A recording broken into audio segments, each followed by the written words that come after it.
how good is a Wednesday night? Joe Hildebrand, who's on every show at Sky at the moment, but thankfully he's always here on a Wednesday night. The wonderful Bronwyn Bishop. God love you. Oh, you say that to all the hosts. Lovely to see you as well, Bronwyn. Everyone loves seeing you here on a Wednesday. So, we're actually not going to talk about The Voice for a second. I want to talk about cost of living, okay? Again, these are not surprise numbers. Everyone's living it. But the media sort of acts with a certain sense of surprise. What do you mean it's not going down? Because Grim Jim keeps telling us it's going down. Petrol's up 20%. 20% on where it was 12 months ago. Yes, some global factors. The government's got $20 billion extra and tomorrow could cut the fuel excise by 25 cents. But they won't. Why? Well, if they did, of course, it would lower the cost of petrol in the basket, which means the inflation figure would be less. Correct. Which meant we mightn't have to have an increase in our interest rate next week. It's almost like I've thought this one through. Absolutely. I mean, seriously. This government has got an inflation problem because its policies have fed it. Increasing wages, letting petrol prices go through the roof. The fact that its industrial relations laws are pushing it along. Everything it does is over expenditure. It says we're fighting inflation, but all its policies feed it. And what does Grim Jim do?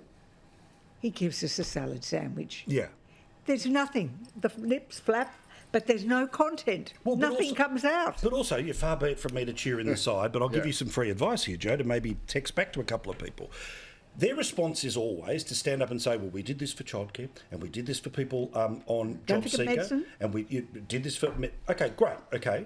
But let's be honest, the change of JobKeeper is $56 a fortnight. Is that more than was there before? Sure. Is that enough to change anyone's world? No, right? It's just one of those big numbers that all the sort of boffins tell you is a big and important thing to do. But the vast majority of Australians don't receive welfare. The vast majority don't. So when they hear the government's doing its bit, but they're saying petrol's up 20 and insurance is up more than the average, you've seen all the lists, that's where there's this huge disconnect.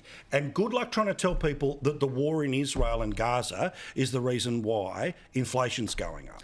Yeah, look, it's I mean, I suppose explaining why it's happening isn't really the point, isn't it? It's what you do about it and how... If you can stand in front of a fire and tell us why it's burning. That's right, it doesn't put the fire out. So I totally take that point. I think the really hard truth is, and again, this is something that both sides of politics keep running into, people say, the government's got to cut spending, but there's not enough in the budget for middle income earners, and we've heard that refrain said in the same breath by the same people criticising the same budget. I've hated that for 20 years, the federal budget has gone from a national economic document to what's in it for me. Yeah, that's right.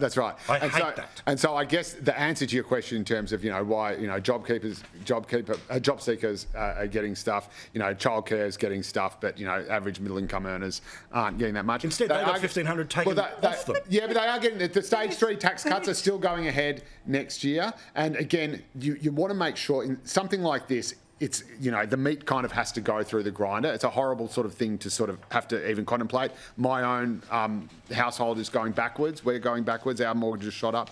And you've got a great job. This is the other thing too. And I've got a great job. That's right. Yeah. Exactly. So